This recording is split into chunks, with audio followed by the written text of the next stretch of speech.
Adjusting to normal life after 4 months in a high-security prison was not easy for 14-year-old Ahmed.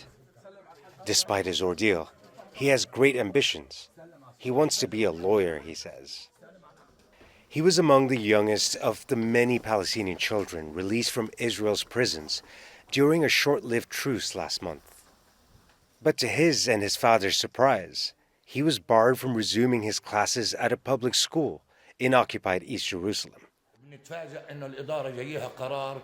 His father says the school claimed to be under instructions from the municipality and Israel's Ministry of Education not to readmit any pupil released from prison in the swap deal. He says actions like these erode any future prospects for all Palestinian children. He knows this all too well after being imprisoned for 6 years when he was younger. I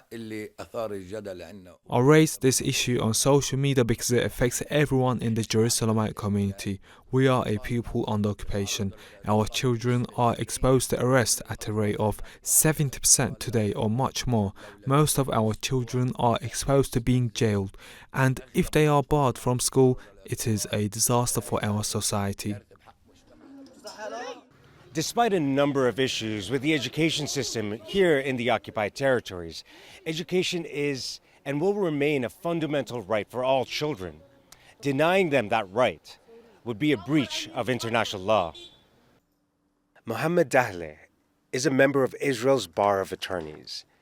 He says this decision is also in violation of Israel's own laws. Does that really serve the interests of anybody? To have kids on the streets, minors at the age of, or teenagers, out of the school system, will that give more security to Israel than having them in educational system? Ahmed says he hopes to join his classmates again soon. My message is that I want to go back to my school and I want to learn. The Israelis want us to stay in the streets, to throw stones at them and then be arrested. We want to learn.